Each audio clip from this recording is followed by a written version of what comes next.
So we got Batman 77. This is Tom King writing with Tony S. Daniel and Mikel Janin on the art. So, City of Bane continues, and this issue is made up of two plot lines. One, of course, is just Bruce and Selina, Bruce waking up, and kind of the initial moments of that. And then the main plot of the issue is Damian, who has snuck into Gotham, despite the fact that the Bat family were warned that if they entered Gotham, that they would kill Alfred. And he faces off against Gotham Girl. Has some, basically trash talk with her, and kind of wins briefly. Yeah, because he uses magic. Yeah, which is cool. I like that. Yeah, he basically says that, you superpowered villains are easy. You just have to lure you into a magic trap. See, I don't like this. And do you know what this is? You know when Pete always says, he hates magic out, you can just pull it out and it solves the problem. Sure. I find that less of a problem in a magic book, right? I'm going in, this is, okay, there are magic and then there's counter magic usually. There's an expectation that there's this fight. This here, James is like, I just borrowed Clarion's wand. I got it sorted. Yeah, but I like that because there's that rule that he could only use it once, and that basically what he had to do to get that, and that he had talked about how easy it is to defeat Superman with magic way back in that Talia art. I think so. The reason why I'm okay with this is because in DC Comics specifically, we have set up this just ongoing idea that superpowered people, Superman in particular, are affected by magic. So they are, and I get that, but I would like get a magician in, bring in someone who knows what they're doing. Don't just have David. Oh, he's got that one now, and he's using if anybody's going to resort to magic to take out Gotham Girl, it's not going to be Tim. Yeah, he's not going to be foolhardy enough to go in there. It's Damian because he's so impulsive. In fact, you could argue it checked out with me. If you look at the Robins as having different traits of who Batman is, this is definitely a Batman trait. The idea that Batman would prepare and the idea that Batman has red sun energy kicking around just in case he has to fight a Kryptonian or things like that. Kryptonite gum, I believe, was from. I think it just bothers me that he just pulls it out like, oh yeah, I got this. Like we didn't see any of this happen. It wasn't. It was set up in the sense that he mentioned magic would work against them, which yes, we know anyway. But and this is my major flaw with Gotham Girl is the more she uses her power, the more it's supposed to kill her, right? Yeah. So we haven't seen any adverse effects to her yet. As of yet, I feel like that's probably coming right at the end of the arc, though, or the end of the run even. As cool as the magic scene was, and I kind of liked that, Damian just being a little shit and doing this, and I almost rather have seen him try to burn her out, like that's how he would mess with John, is just make him keep expelling the amounts of energy he has until they're on the same level, and then do it. But this is payoff from the Talia stuff. I thought his voice here was better than the last issue for Damian too. Like, it was just the right amount of him being a little jerk that it worked. And Zaz and the Scarecrow. Yeah, that's the next. I thought those are perfect foils for Damian. Yeah, that's the next scene we get to. They're as cops trying to execute a dog because the owner had the leash be longer than 3 feet. Yeah. But Damian comes down to intervene. And this eventually leads to his downfall, essentially, because he goes to Flashpoint Batman. I would just like to make a point to Scarecrow. Someone jumping out of the way of bullets because they tend to hurt is not a fear of bullets necessarily. Well, no, I didn't read it as that. I read it as now he feels the fear of bullets after the fact because he's just narrowly missed them. Yeah, but so I'm gonna split the middle with you two. I get what the intention was, but yeah. That's not really a phobia. It's more of a fear of death here, whereas fear of bullets is way more specific. I mean, it's not just it's not fear of being shot, and killed, is it? Because acrophobia isn't just the fear of heights; it's the fear of falling, right? Like fear of heights is its own thing. So I don't know. So sure. I didn't read too much into it. I just felt like we're giving him a Scarecrow line because he's Scarecrow. That's how I read this panel. Sure, but that bugs me, just doing it because he's Scarecrow. That annoys me. I don't know, that panel didn't really bug me. It's definitely not one of the more interesting Scarecrow, bringing up a phobia. Like he does, obviously that's the thing he did a lot with Scarecrow. But I mean, I'll concede that one more than the magic wand one though, because I had no problem with that scene. So he goes to Flashpoint Batman, and basically, I kind of like him standing up to him and being like, "You're not really my grandfather. You're from some other universe. That's, you know, you're not this." And basically, Flashpoint Batman's like, "Hey, you know what the stakes were. You know what the rule was if you entered this city." And he's like, "Well, it doesn't matter. I'm going to beat you." You know, Damien's been an arrogant little shit. And lo and behold, he gets beat. He gets beat by Flashpoint Batman, and he wakes up tied to a chair, you know, bloody and beaten, and Bane snaps Alfred's neck. In the most, like, it's the cruelest way possible too. The way that the scene is designed, you know. Yeah, because it's all on Damien for the first page with the panels, and you hear the voices, sort of explaining why this is about to happen, and then you also hear Alfred begging not to do it in front of him. Like, he's accepted that he's going to die, but he's begging not to do it in front of Damien. Now, of course, I don't necessarily believe that Alfred's dead. It feels, it doesn't feel like it's really happened. I said earlier in the week, there's two options. One, this was Alfred's death, and this was the big thing that he had to get permission for. Sure. Sure. So, because we know there is supposed to be a big change coming, so I mean that would stand to reason. Yeah, no, that'd be a big deal. Or alternatively, this is just a cop out because it's a comic and we've seen it all before. Yeah, I've seen it all before. Yeah. Do you know what's weird about this is that I didn't read this till today, and somehow I saw no chatter about this at all on Twitter. Yeah, that's where we're at with Batman now. I saw this spoiled on Tuesday before this came out, and mainly because I actually saw retailers going, "Okay, we're limiting the copies." Oh, interesting. Yeah. Yeah, so it doesn't feel like it's oddly, because I feel like because there's been no like pandemonium like online, and I didn't see any like not even a spoiler, but just people reacting to it. Like, the only thing I saw this week that implied something interesting might have happened was that Tim came into the group chat and said, "Hey, has everyone read Batman? I want to ask a question." And that is the only hint I had that anything like big happened this issue. So when this moment happened, I thought, well, that's a really, I like how it's presented. I like the scene and how it plays out, and then the big, you know, splash page of Bane just doing it. It looks really menacing and dark. But I had this feeling of, well, this is obviously not sticking. Like, it didn't feel like it really happened. It's kind of weightless and a little bit meaningless. It's like, right, okay. But the fact is, though, in hindsight, if it does turn out that he's dead and we're going to keep Alfred dead for at least a while, I'll be like, okay, I guess it did happen then. And, you know, if I reread the issue, I'll feel differently about it. Which is a weird thing where it completely still undercut the beat then, didn't it? Where you just went, right. But see, the thing is, though, it's not the book's fault. It's actually it's comic like media's fault, because I'm so used to like, there being like an outrage and like news articles and people on Twitter talking about deaths like to. Here's the question: Is there anything that the book could have done to make you believe it, like genuinely? I don't think so.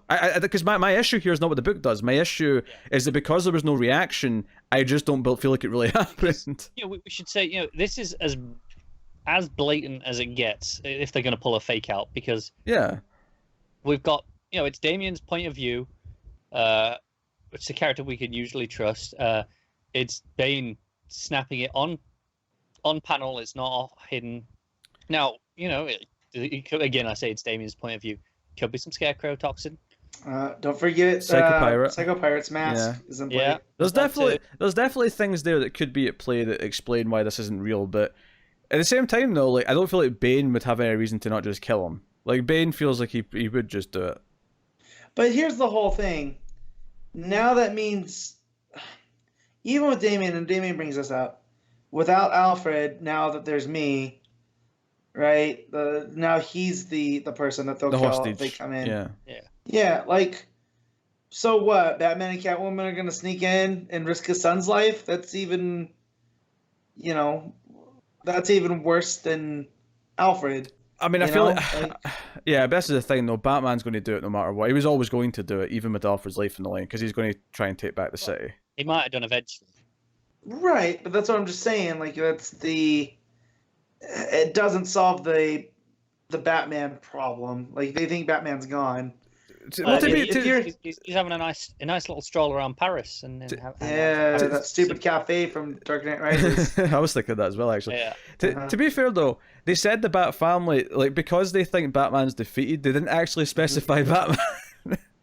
Yeah, but you know, it's in the context clues there. Sure, but this is the thing. Batman's not going to show up with a lawyer and go, The story is always going to lead to Batman sneaking out of the city to take it back, right? That's always where it's going. I understand that, but I'm talking about now that the stakes, I would say, are relatively lower. If you're Tim and you already don't like Damian, you're going to take much more of the risk to go in there to save the day if it's Damian versus Alfred, right? And no, but I think the scene's played out well. You know, the page after the big splash page where it's just Damian crying. You know, I think this is really well handled. It's really well done. Yeah. So I just want to say I found the art shift really jarring because I had assumed going in, one of them will be doing the Bruce stuff, one will be doing the Gotham stuff. Yeah. And that's not it at all. It's Janin right up until like a page before we're with Bane and Damian. And then we're swapped over to Daniel, and their styles are not exactly complementary. Don't get me wrong, I like both artists, but it felt like a jarring shift. Yeah, no, I can't argue with that. At the very least, it's not like a nosediving, because sometimes when you have two artists, there's one that you like and there's one that you flat out dislike, and at least here it's not that. No, it's not. So obviously it's like, you know, the Batman and Catwoman stuff is basically Bruce wakes up and he's like, I need to go back and save the city, and Catwoman's like, no, you're too hurt, you have to wait. But at the end, they're in costume, and it's like, okay, we're going to go take back the city. So, you know, the issue, you know, I think City of Bane has actually been pretty solid. I think obviously the 15, 20 issues, whatever it was before it, soured people a lot on Batman. Yep. But I think this issue is pretty good. I liked it. I'm starting to test my limits of King's Batman. We'll see where this goes. But I didn't enjoy this issue that much. I did like the Damian stuff, but then we got to the Alfred thing. I'm just... because I don't trust it. If I was like, oh no, Alfred's definitely dead, like, I think it would be a little bit different. But the fact that, like, oh, well, that's probably not Alfred dying, and it probably doesn't mean anything. And Batman's going to come in, and, you know, I feel like the stakes aren't really there. But no, that's the thing. You're going, oh, Batman's going to come in and save the day because it's a Batman story. And you can say that about every Batman story. Comics. I get it, but yeah, you've got to feel it when you're reading it still. Yeah. You got to feel there's a chance that Batman won't save like the day, and I always say, and this is the opposite shift, where I still remember the feeling of when Wally West came back in the Lightning Saga, right? I remember turning that page and seeing that beautiful ginger hair on the page. And it's one of the moments that I love most about comics, is that it can make me feel like that. But over the course of these issues of Batman, I don't feel anything like that. Like, I should be super upset that Alfred's dead. Yeah, you know? And even the last page of this where, okay, they're in costume, they're going to do it now. I felt nothing. Like, oh, okay, right. This subplot's done with now. These are fair complaints. I'm not like disputing this, but for the most part, because I think the Bruce and Selina stuff's the weakest of the issue. Like, I mean, I think that's it's almost a nothing. Yeah. But like the Damian stuff, I did like how the Alfred death was handled. But I think there's actually a bigger discussion to be had here about our mistrust of this, because there isn't like a weird react. Like we're so used to having these reactions to deaths that not having it actually makes the comic feel weirder. When in reality, I feel like we always wish that we didn't know. We always wish it was a surprise, but we're so used to it not being a surprise that when it actually is a surprise, you're like, that's not real. Yeah. Well, like I said, I saw this before I read the comic, because I obviously Pete just didn't see it for whatever reason. I definitely saw some stuff.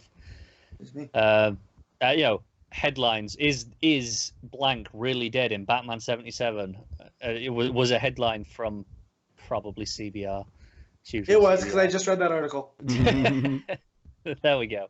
And I'm like, even knowing that going, it still didn't. I didn't think he was dead. It didn't really have any impact. No. But this is not just King, because I remember being on the edge of the page, or the edge of my seat, however you want to say it, reading the War Jokes and Riddles, with all those twists, and you know what I mean. So we know he's capable of it. What has happened since?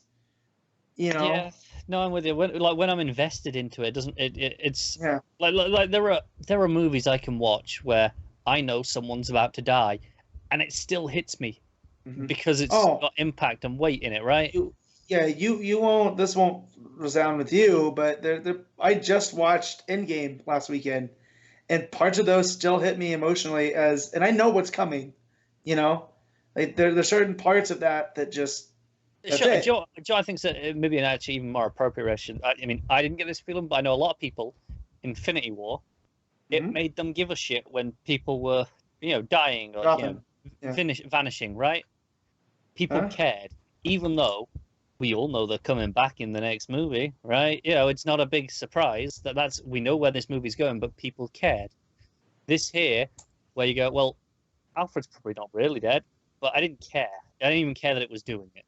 And I don't feel like anyone really did. I until I see Alfred in the ground, I'm not gonna. You know what I mean? Yeah. Like, until we get to the funeral page, and because then this made me think about like the future story that we had seen. What was that in the annual? Yeah. And whatnot, where we had seen what had happened, and if Damien was responsible for Alfred's death, I don't think the family would have treated him the same way. Yeah, you know what I mean? I mean, that's another good point, actually, is that if this is real and he's really dead, then it is actually Damien's fault. So that's a consequence that has to play out. We have to play out the fact that he. I would almost want Alfred to be dead just to see that story.